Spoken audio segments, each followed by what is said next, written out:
तो क्या हाल आप सभी की उम्मीद करते हैं सब अच्छे होंगे, सब बढ़िया होंगे, अपने अपने घर पर मौज काट रहे हैं। तो देखिए, डोनाल्ड ट्रंप जब से राष्ट्रपति बने हैं तो कोई सा भी ऐसा दिन नहीं जा रहा है जब यहाँ पर उन्होंने कुछ ना कुछ ऐसी बातें बोली है जिससे कोई मतलब ध्यान ही ना गया। यानी कि यहाँ पर हर दिन उनका ऐसा जाता है कि जैसे कि वो अपने आप को साथ साथ जो है पूरी दुनिया को एंटरटेन कर रहे हैं, ऐसी ऐसी बातें बोल रहे हैं और साथ ही यहाँ पर दुनिया को भी इधर उधर कर रहे हैं। जो वर्ल्ड ऑर्डर जो चल रहा है, जिसमें यहाँ पर कानून के ज़रिए जो है ना चीज़ें नियंत्रित की जाती है, उन सबको यहाँ पर उनकी धज्जियाँ उड़ा दी है।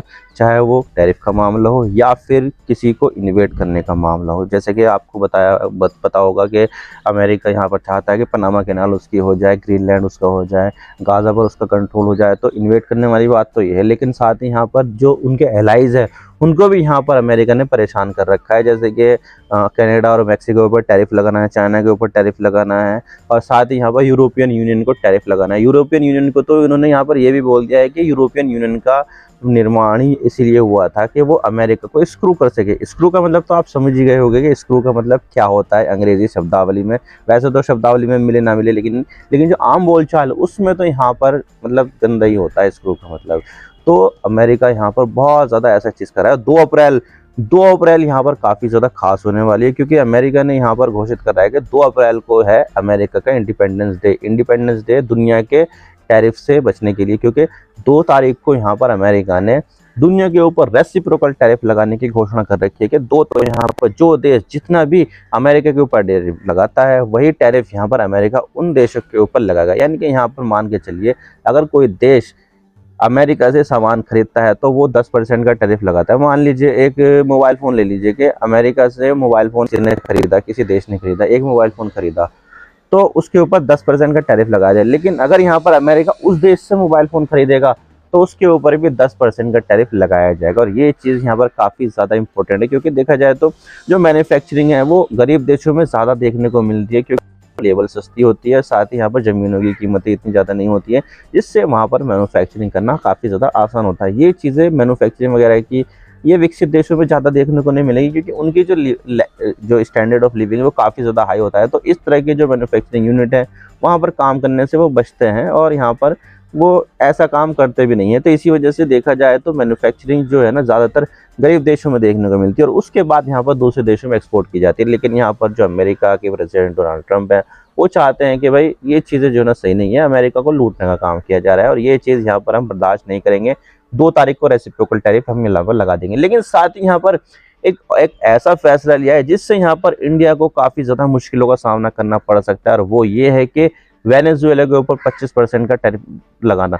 हालांकि ये वेनेजुएला के ऊपर नहीं है, लेकिन यहाँ पर जो देश वेनेजुएला से ऑयल खरीदेगा तो अमेरिका उस देश के ऊपर एडिशनली 25% का टैरिफ लगा देगा। यानी कि यहाँ पर अगर अमेरिका इंडिया के ऊपर कुछ टैरिफ लगाता है और यहाँ पर इंडिया वेनेजुएला से ऑयल खरीदना जारी रखता है तो 2 तारीख से इंडिया के ऊपर 25% का और टैरिफ लग जाएगा। यानी कि इस तरह की जो चीज़ें हैं वो यहाँ पर डोनाल्ड ट्रंप ने कही है और ये चीज़ें जो है ना इंडिया को काफ़ी ज़्यादा मुश्किलों में डाल सकती है। तो क्या मसला है, क्यों यहाँ पर अमेरिका वेनेजुएला को इतना ज़्यादा परेशान कर रखा है कि उसके चक्कर में दूसरे देश भी परेशान हो रहे हैं, सब बात करते हैं। लेकिन उससे पहले आप चैनल पर नए हो सब्सक्राइब जरूर कर देना, वीडियो को चाहे लाइक करो डिसलाइक करो, लेकिन चैनल को सब्सक्राइब जरूर कर देना। और आप डोनाल्ड ट्रंप के बारे में क्या सोचते हैं कमेंट सेक्शन में जरूर बताइए। क्या यहाँ पर ये पागल है, क्या यहाँ पर ये देशभक्त है, या फिर कुछ और है जो क्रोनी कैपिटलिज्म उनको जो है ना संभाल रहे हैं, या फिर वो एलन मस्क के इशारों पे काम कर रहे हैं। जो भी आप समझते हो वो आप कमेंट सेक्शन में जरूर बताइएगा। तो चलो शुरू कर दो।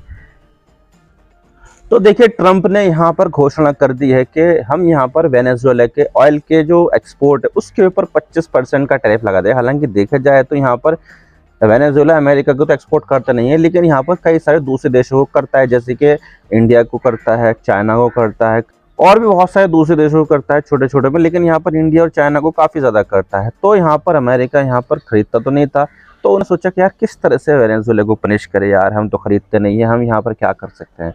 अच्छा, एक तरीका है, हम यहाँ पर क्यों ना उन देशों के ऊपर पाबंदी लगाए जो यहाँ पर वेनेजुएला से ऑयल खरीदना चाहते हैं। ये तो हो सकता है ना।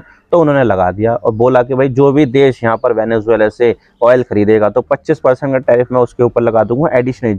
जो भी यहाँ पर टैरिफ उनके ऊपर लगता है वो तो लगेगा ही, लेकिन साथ ही इसके ऊपर 25% का टैरिफ और लगा दूंगा और ये जो लागू होगा वो 2 तारीख से लागू होगा। और उसके पीछे यहाँ पर डोनाल्ड ट्रंप ने ये वजह दी है कि वेनेजुएला ने बहुत ज़्यादा क्रिमिनल, बहुत ज़्यादा शार्प शूटर और टेररिस्ट को अमेरिका में भेज दिया है और अमेरिका में ये काफ़ी ज़्यादा क्राइम कर रहे हैं, जो ये बिल्कुल भी एक्सेप्टेबल नहीं है। और बहुत सारे जो है ना ट्रेंड है, अगुया नाम का एक संगठन है जिसको अमेरिका ने टेररिस्ट ऑर्गेनाइजेशन घोषित कर रखा है, उसके सदस्य को भी यहाँ पर वेनेजुएला ने अमेरिका में भेज दिया और ये यहाँ पर क्राइम ज्यादा कर रहे हैं, ड्रग्स कार्टेल बना रखा है, ड्रग्स की सप्लाई कर रहे हैं।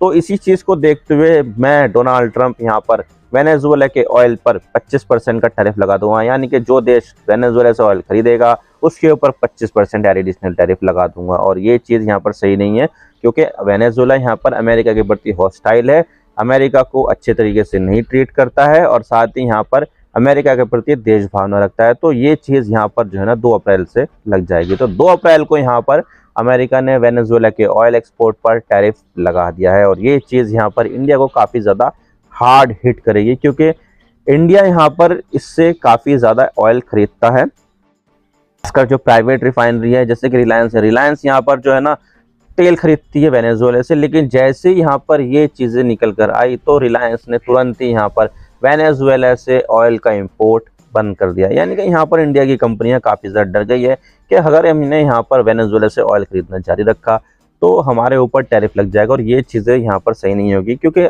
सरकार की तरफ से आदेश आया होगा कि भाई रोक दो, तुम वेनेजुएला से तेल मत खरीदो वरना तो तुम्हारे चक्कर में हमारे ऊपर लग जाएंगे पाबंदियां, हमारे ऊपर टैरिफ लग जाएगा, तो तुम इसको रोक दो। तो रिलायंस ने यहाँ पर रोक दिया और अब यहाँ पर इंडिया वेनेजुएला से तेल नहीं खरीद रहा है। अब देखिए यहाँ पर पिछले साल जब तक जो बाइडन थे तब तक तो यहाँ पर जो है ना जो बाइडन ने थोड़े बहुत जो सैंक्शंस थे वो लिफ्ट कर दिए थे वेनेजुएला के ऊपर से, और कुछ यहाँ पर जो ऑयल है वो यहाँ पर खरीद रहा था। लगभग पिछले साल 2024 में 5.6 बिलियन डॉलर के जो ऑयल है वो यहाँ पर अमेरिका ने खरीदे थे। और यहाँ पर शेवरॉन एक कंपनी है, काफ़ी बड़ी कंपनी है, ऑयल खरीदती बेचती है वो, तो उन्होंने यहाँ पर एक वेनेजुएलन कंपनी के साथ पार्टनरशिप करके यहाँ पर एक लगा लिया था, पंपिंग करनी शुरू कर दी थी। तो उस पंपिंग का जो लाइसेंस है वो मई तक रहेगा, तो मई महीने तक तो यहाँ पर जो तेल है वो तो यहाँ पर जाएगा। तो यहाँ पर दुनिया वालों को तो डरा कर रखा है अमेरिका ने कि भाई तुम खरीदना मत, लेकिन यहाँ पर अमेरिका खुद खरीद रहा है अंडर डोनाल्ड ट्रंप भी, तो ये दोगलेपन वाली बात है। तो ये चीज़ है। अब आप सोच रहे होंगे कि यहाँ पर वेनेजुएला इतना ज़्यादा इंपॉर्टेंट क्यों है, कि वेनेजुएला के पास कहाँ से इतना तेल आ गया, तेल तो यहाँ पर मिडिल ईस्ट से रशिया से ज़्यादा आता है, तो वेनेजुएला के पास कहाँ से आ गया। तो मैं आपको बता दूं कि वेनेजुएला के पास दुनिया के सबसे ज़्यादा प्रूवन ऑयल रिजर्व का भंडार है। यानी कि यहाँ पर प्रूवन ऑयल रिजर्व वो रिजर्व होता है, उससे पता ये चलता है कि उसके पास तो डेफिनेटली इतना ऑयल तो है ही है। यानी कि यहाँ पर उसके पास दुनिया का सबसे बड़ा तेल का भंडार है।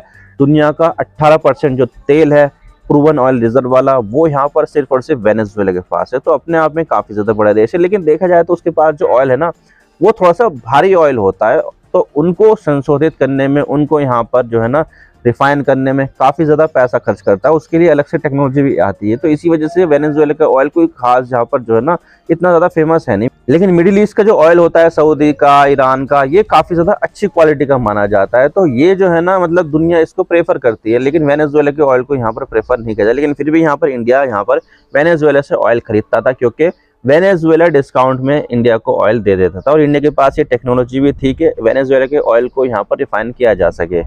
तो यहाँ पर ये सब चीज़ें थी और इसी वजह से यहाँ पर जो प्राइवेट कंपनियाँ जैसे कि रिलायंस है और दूसरी है, तो वो यहाँ पर वेनेजुएला का ऑयल इंपोर्ट करती थी। लेकिन अब यहाँ पर कंपनियां डर गई है कि भाई अगर हम यहाँ पर वेनेजुएला से ऑयल इंपोर्ट कंटिन्यू रखा तो हमारे ऊपर सैंक्शंस लग जाएंगे, और इसी वजह से यहाँ पर इंडिया ने अब वेनेजुएला से ऑयल इंपोर्ट बंद कर दिया है।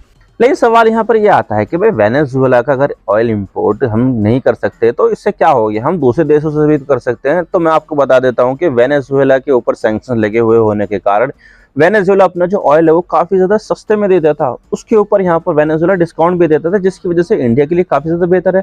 इंडिया यहाँ पर चाहता है कि तेल की कीमत कम से कम रहे और इसके लिए यहाँ पर अपना जो ऑयल इंपोर्ट है वो डाइवर्सिफिकेशन कर रखा है। आपको तो पता ही होगा कि जब यहाँ पर रशिया यूक्रेन के बीच में वॉर हुई थी तो रशिया अपना ऑयल नहीं बेच पा रहा था, जिसकी वजह से यहाँ पर उसने डिस्काउंट देना शुरू कर दिया चाइना को और इंडिया को। तो इंडिया ने क्या करा कि अपना जो 1/3 जो ऑयल है वो यहाँ पर रशिया से इंपोर्ट करना शुरू कर दिया, क्योंकि रशिया यहाँ पर काफ़ी ज़्यादा डिस्काउंट दे रखा था। और यहाँ पर वेनेजुएला ने भी डिस्काउंट देना शुरू कर दिया था, क्योंकि उसके ऊपर भी सैंक्शंस लगे हुए थे अमेरिका के जरिए। तो यहाँ पर क्या हुआ कि भाई हमने रशिया से भी ऑयल इंपोर्ट शुरू कर दिया और वेनेजुएला से भी ऑयल इंपोर्ट शुरू कर दिया, ताकि हम यहाँ पर अपना जो पैसा है वो ज़्यादा से ज़्यादा बचा सके। क्योंकि भाई फ़ायदा अगर दे रहे हैं देश तो क्यों ना उठाएं हम फ़ायदा, हम यहाँ पर फ़ायदा उठा रहे थे। लेकिन अब यहाँ पर ये फ़ायदा जो उठाने का जो टाइम है वो यहाँ पर बंद हो चुका है और इसकी वजह से यहाँ पर इंडिया को काफ़ी ज़्यादा नुकसान उठाना पड़ेगा, क्योंकि अब हमें मार्केट रेट में जो भी रेट चल रहा है उसके हिसाब से हमें यहाँ पर ऑयल खरीदना पड़ेगा। जो हमें पहले डिस्काउंट मिल जाता था $10 $15 का, वो अब हमें यहाँ पर नहीं मिल पाएगा, क्योंकि अब यहाँ पर वेनेजुएला मार्केट से ही गायब हो जाएगा। लेकिन यहाँ पर इंडिया को तो नुकसान होगा ही होगा, लेकिन साथ में यहाँ पर चाइना को भी काफ़ी ज़्यादा नुकसान होगा, क्योंकि वेनेजुएला के ऑयल का सबसे बड़ा खरीदार यहाँ पर चाइना था। अब यहाँ पर देखा जाए तो वेनेजुएला ने लगभग हर दिन 9,21,000 बैरल का ऑयल का प्रोडक्शन किया था, जिसमें से यहाँ पर 3.5 लाख बैरल ऑयल जो है वो पर डे चाइना को जाता था, यानी कि 1/3 से भी ज़्यादा जो ऑयल है अकेला यहाँ पर चाइना खरीद लेता था वेनेजुएला के। तो अपने आप में काफ़ी ज़्यादा बड़ी रकम है, लेकिन यहाँ पर अब वेनेजुएला के ऊपर सैंक्शंस लगने की वजह से चाइना को यहाँ पर काफ़ी ज़्यादा नुकसान उठाना पड़ेगा। तो यहाँ पर इंडिया का तो नुकसान है ही है, लेकिन साथ ही यहाँ पर चाइना को भी काफ़ी ज़्यादा नुकसान उठाना पड़ेगा। तो ये चीज़ है। और अब यहाँ पर अमेरिका चाहता है कि भाई मैं वेनेजुएला साथ साथ पूरी दुनिया को परेशान करूँ, और क्योंकि यहाँ पर पूरी दुनिया वाले वेनेजुएला से तेल खरीद रहे थे सस्ते में, तो हम यहाँ पर ये होने नहीं देंगे। तो अब यहाँ पर जो है ना मसला थोड़ा सा टेढ़ा हो गया है। अब देखने वाली बात होगी क्या होता है क्या नहीं, ये तो आने वाला वक्त ही बताएगा। आई होप आपको सारी बात इसमें आ गई। वीडियो थोड़ा सा भी पसंद आए लाइक जरूर कर देना, और चैनल पर नया हो तो चैनल को सब्सक्राइब जरूर कर देना। आपके एक सब्सक्रिप्शन से हमारे कंटेंट बनाने की मोटिवेशन मिलती है। Thank you for watching. I really appreciate your time. God bless you all. Now signing off.